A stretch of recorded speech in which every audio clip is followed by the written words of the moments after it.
मानक चंद, कमला देवी, राकेश, नीतू, ऋषभ और Ayushi Musharraf, B123, Sethi colony, Jaipur.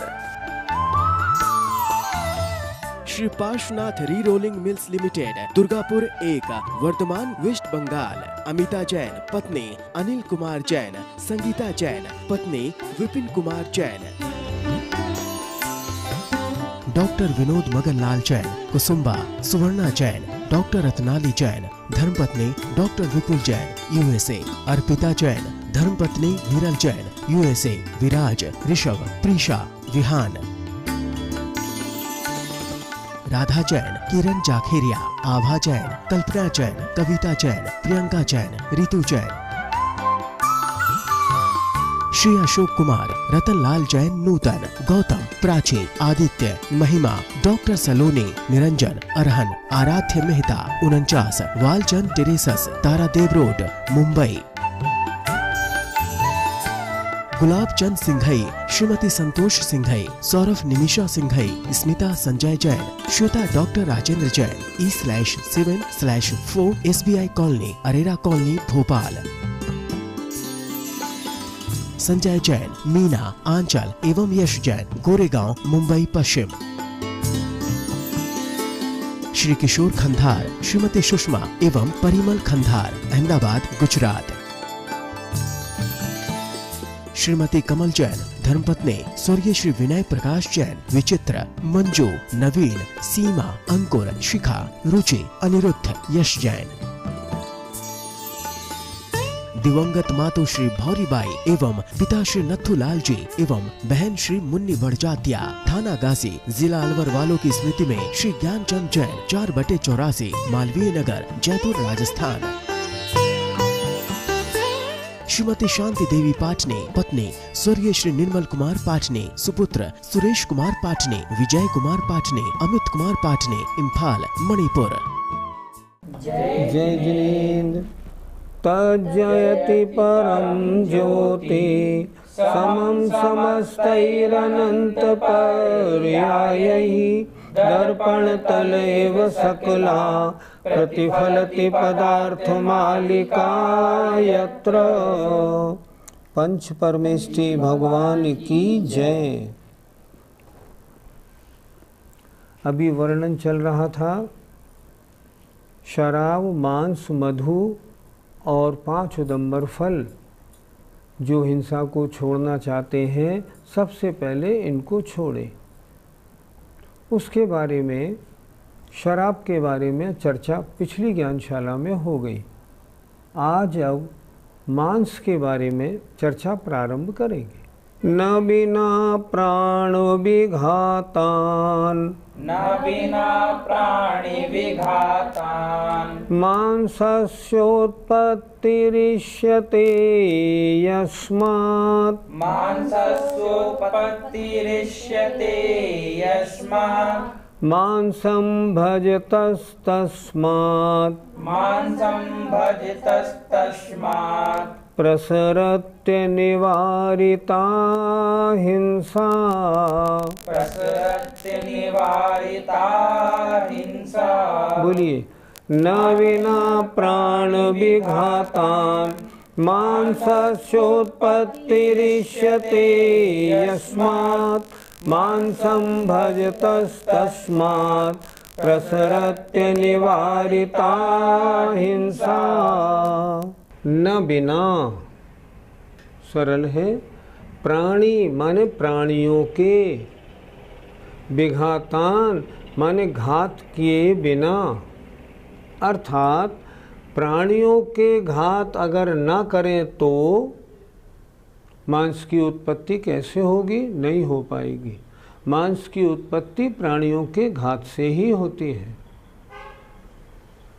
प्राणियों के घात के बिना मांस की उत्पत्ति नहीं होती। इसलिए मांसस्य उत्पत्ति, मांस की उत्पत्ति इष्यते मानी जाती है। यस्मात् क्योंकि।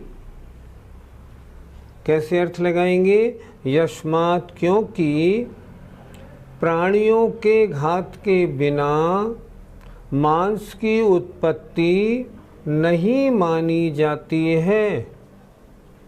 जब तक प्राणियों का घात नहीं करोगे तब तक मांस की उत्पत्ति नहीं होगी। इसलिए कह रहे हैं यस्मात्, क्योंकि प्राणी विघातान बिना, प्राणियों के विघात माने नाश किए बिना, मारे बिना मांस की उत्पत्ति न इष्यते, नहीं मानी जाती है।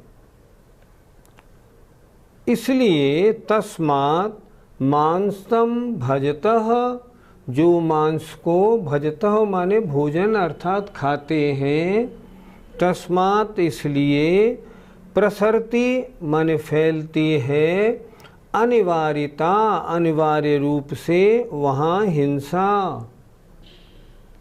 प्राणियों के घात किए बिना मांस की उत्पत्ति नहीं होती। मांस खाने वालों को मांस कहाँ से मिलेगा? पहले प्राणियों का घात होगा तब तो मांस मिलेगा। इसलिए मांस की प्राप्ति में ही हिंसा है। अभी खाने की बात नहीं कर रहे। मांस बनता कैसे है? प्राणियों का घात करो तब बनता है। इसलिए हिंसा तो है ही है। किन जीवों के घात से मांस बनता है?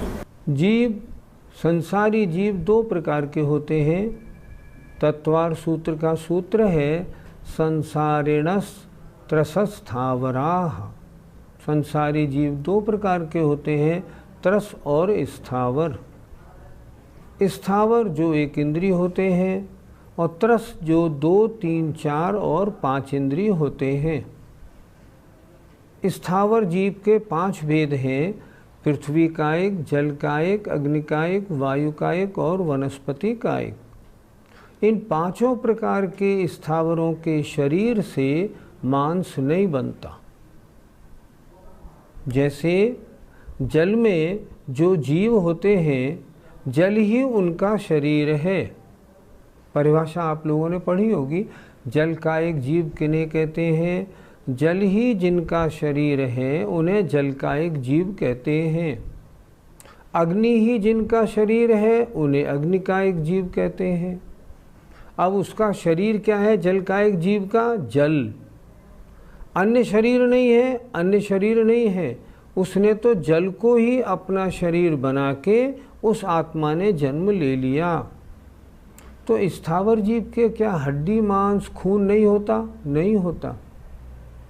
जलकायिक जीव के हड्डी मांस खून नहीं होता। इसीलिए तो परिभाषा बनाई, जल ही जिनका शरीर है वे जलकायिक जीव हैं।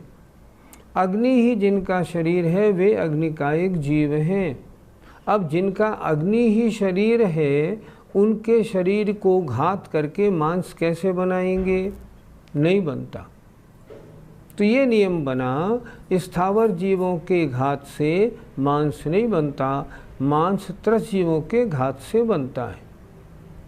अब प्रश्न उठा, 2 इंद्री, 3 इंद्री, 4 इंद्री, 5 इंद्री, त्रस जीव तो 4 प्रकार के, और वो भी 4 गतियों में। अब किनके घात से मांस बनेगा? तो नारकी और देवों के शरीर का ना तो हम घात कर पाते हैं, और जो घात करते भी हैं तो उनमें मांस होता नहीं, इसलिए वो तो बात बनती नहीं। अब आई बात त्रिंच और मनुष्यों की। तो जो कर्म भूमि के मनुष्य और त्रिंच हैं, इनके शरीर से मांस बनता है। तो क्या त्रिंचों में 2, 3, 4, 5 इंद्री सबके शरीरों के घात से बनता है? बनता है। 2 इंद्री में लट है। अगर लट किसी सफ़ेद कपड़े के ऊपर चले और आपका पैर पड़ जाए तो उसका खून उसमें दिखता है।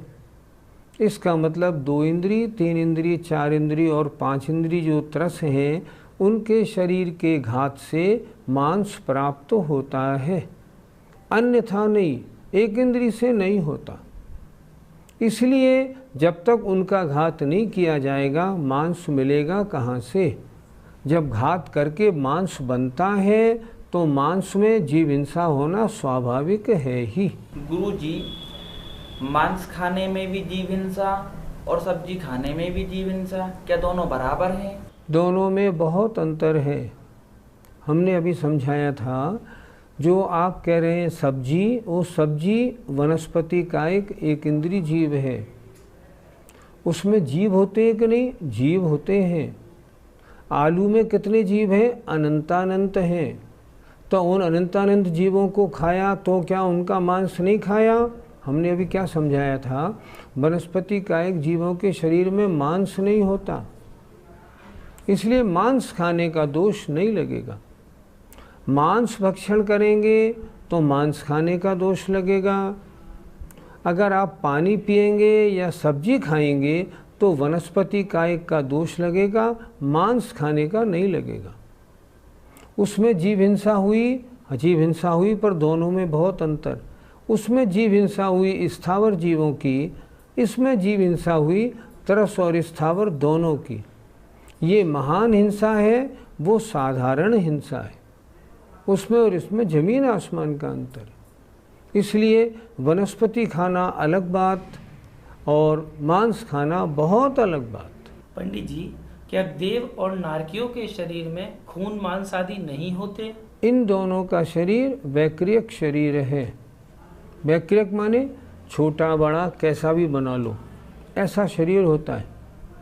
अब प्रश्न है, इनके शरीर में खून मांस है या नहीं? उत्तर ये है, देवताओं के शरीर में धातु नहीं होती, हड्डी खून मांस कुछ नहीं होता देवताओं के शरीर में। लेकिन नारकियों के शरीर में आचार्यों ने लिखा, सड़े हुए खून मांस जैसे वस्तु से भरा हुआ उनका शरीर होता है। उनके धातु कैसी होती है? सड़े हुए मांस, सड़ा हुआ खून, ऐसे सड़े हुए मवाद भरे हुए जैसा उनका शरीर होता है। इसलिए ये परिभाषा नहीं बनाना कि वैक्रियक शरीर में धातु नहीं होती। वैक्रियक शरीर में धातु होती हैं, पर देवों के शरीर में धातु नहीं होती, नारकियों के शरीर में सड़ी धातु होती है। तो क्या नारकियों के शरीर से मांस बनता है? नहीं, मांस बनने का प्रश्न नहीं उठता। उनका शरीर तो मरने के बाद ही उड़ जाता है, समाप्त हो जाता है। जीवों की घात करने से मांस होता है। तो प्रश्न खड़ा हुआ, यदि कोई मरा हुआ जीव मिल जाए और उसका मांस भक्षण करे तब तो हिंसा नहीं हुई? उसके बारे में अगला श्लोक देखने योग्य है। यद्यपि किल भवति मांसम, यद्यपि किल भवति मांसम, स्वयमेव मृतस्य महिषवृषभादेः, स्वयमेव मृतस्य महिषवृषभादेः, तत्रापि भवति हिंसा, तत्रापि भवति हिंसा, तदाश्रित निगोत निर्मथनात्। तदाश्रित निगोत निर्मथनात्। बोलिए, यद्यपि किल भवति मांसम, स्वयमेव मृतस्य महिषवृषभादेः, तत्रापि भवति हिंसा, तदाश्रित निगोत निर्मथनात्। जीवों को मारने से मांस की उत्पत्ति होती है, लेकिन अगर कोई जीव अपने आप मर गया तो उससे भी तो मांस बनता है, फिर उसमें हिंसा कहाँ लगी? देखें एक एक शब्द का अर्थ जरा। यद्यपि, यद्यपि, किल, यह सच है कि भवति होता है मांस। यद्यपि यह सच है कि मांस होता है, स्वयमेव अपने आप ही, मृतस्य मरे हुए, महिष माने भैंस और बैल आदिकों का। भैंस है, बैल है, जंगल में है, भूखी प्यासी मर गई अपने आप, किसी जीव ने काट खाया, गिर पड़ी, मरण को प्राप्त हो गई, एक्सीडेंट हो गया, ट्रेन के नीचे कट गई, मर के मरण हो गया। तो उस मरे के शरीर में भी तो मांस हुआ, हमने मारा तो नहीं उसको।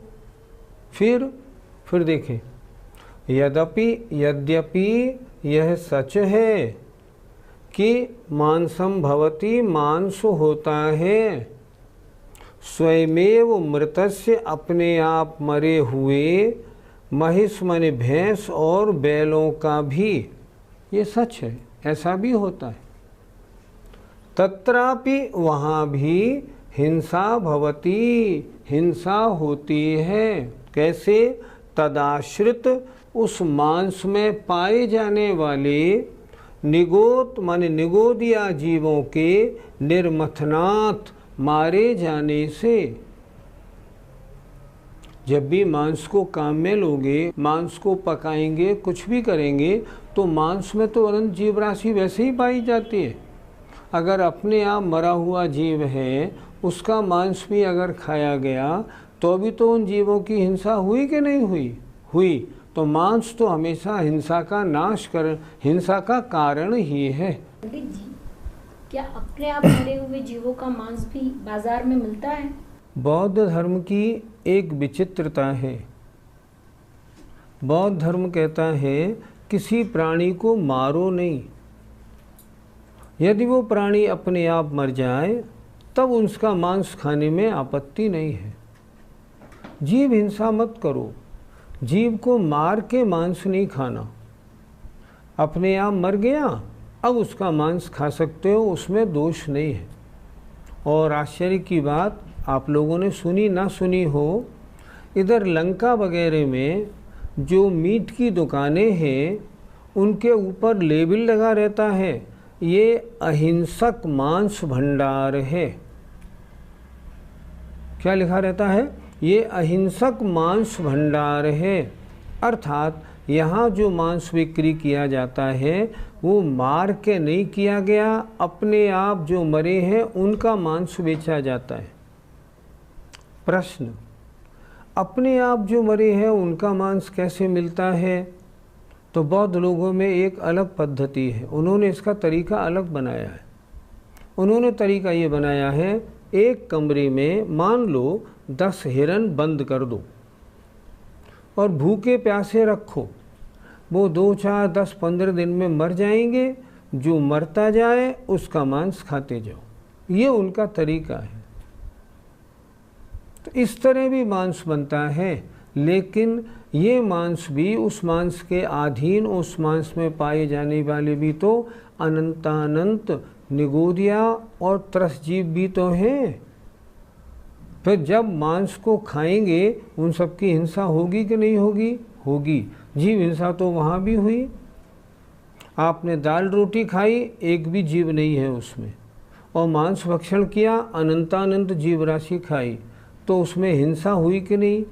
आपने उत्पन्न होने में हिंसा नहीं की, लेकिन अगर आपने कमरे में बंद करके मारा तो हिंसा तो वहाँ भी आपने की। लेकिन जब उनका मांस भक्षण किया, अनंतानंत जीवों का घात तो वहाँ भी हुआ।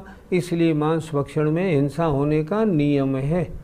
पंडित जी, वनस्पति में रहने वाले जीव उबालने पर समाप्त हो जाते हैं, क्या मांस में भी ऐसा होता है? मांस में ऐसा नहीं होता। वनस्पति सचित्त होती है।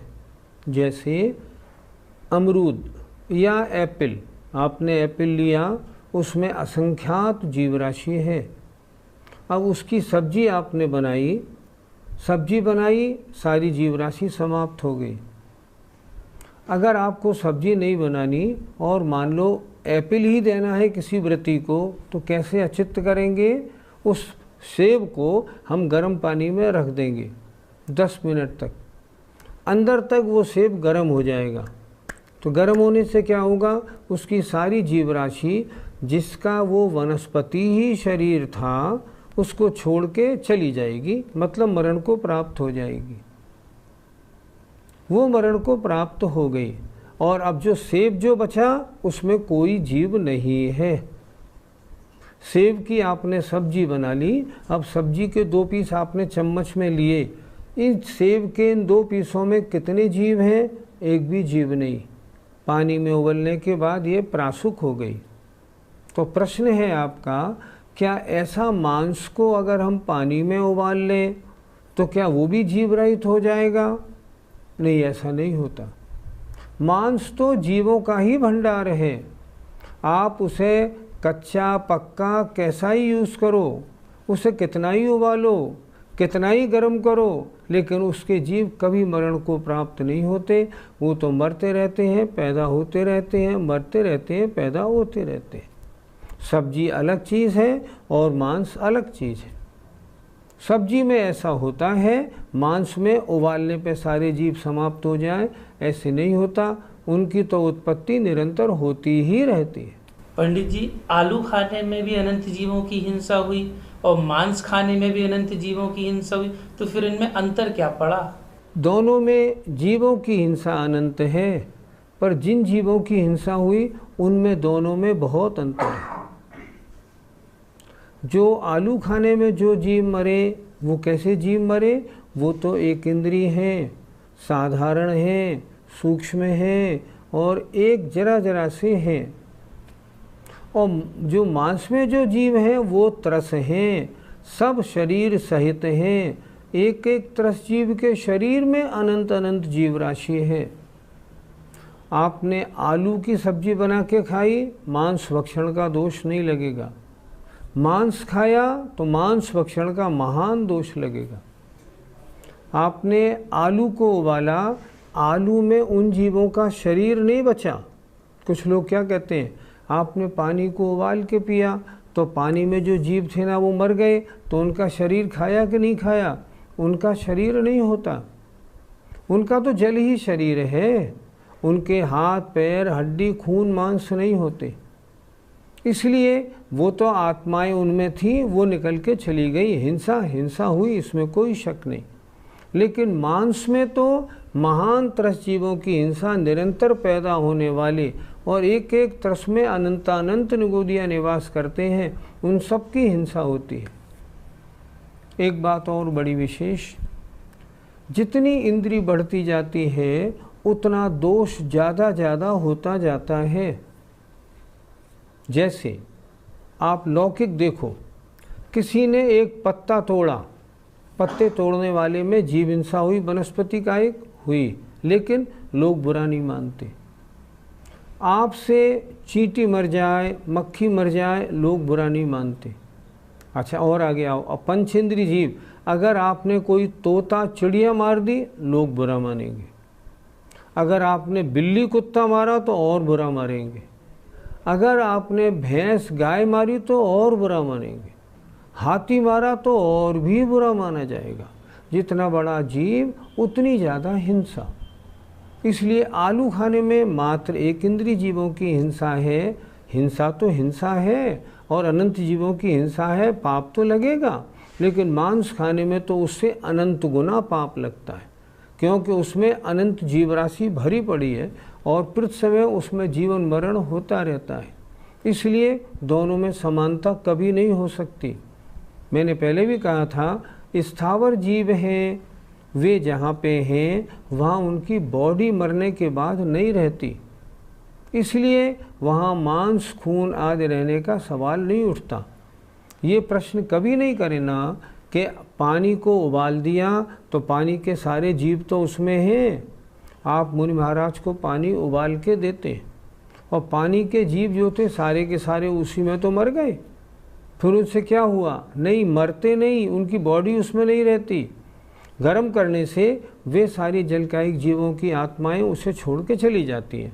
मरण तो हुआ, लेकिन वो मरण अवश्यंभावी है, उससे बचना संभव नहीं, इसलिए वो छोटा है। मांस खाने में दोष बहुत माना गया है। जय जिनेंद्र। मानक चंद, कमला देवी, राकेश, नीतू, ऋषभ और Ayushi Musharraf, B123, Sethi colony, Jaipur. Shri Parshvanath re rolling mills limited, Durgapur 1, Vardhaman, West Bengal. Amita Jain, पत्नी अनिल कुमार जैन, संगीता जैन, पत्नी विपिन कुमार जैन।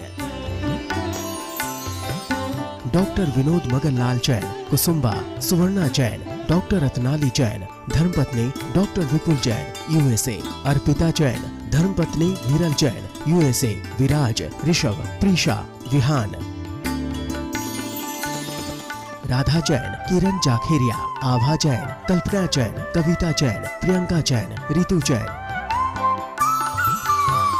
श्री अशोक कुमार, रतन लाल जैन नूतन, गौतम, प्राची, आदित्य, महिमा, डॉक्टर सलोनी, Niranjan, Arhan, Aaradhya Mehta 49, Walchand terraces, Tardeo road, Mumbai. Gulab Chand Singhai, Shrimati Santosh Singhai, Saurabh Nimisha Singhai, Smita Sanjay Jain, Shweta doctor Rajendra Jain, E/7/4 SBI colony, Arera colony, Bhopal. Sanjay Jain, Meena, Aanchal एवं यश जैन, गोरेगांव, मुंबई पश्चिम। श्री किशोर खंधार, श्रीमती सुषमा एवं परिमल खंधार, अहमदाबाद, गुजरात। श्रीमती कमल जैन, धर्मपत्नी स्वर्गीय श्री विनय प्रकाश जैन, विचित्र, मंजू, नवीन, सीमा, अंकुर, शिखा, रुचि, अनिरुद्ध, यश जैन। दिवंगत मातु श्री भौरीबाई एवं पिता श्री नथुलाल जी एवं बहन श्री मुन्नी बड़जात्या, थाना गाजी, जिला अलवर वालों की स्मृति में श्री ज्ञानचंद जैन, 4/84, मालवीय नगर, जयपुर, राजस्थान। श्रीमती शांति देवी पाटने, पत्नी स्वर्गीय श्री निर्मल कुमार पाटने, सुपुत्र सुरेश कुमार पाटने, विजय कुमार पाटने, अमित कुमार पाटने, इम्फाल, मणिपुर।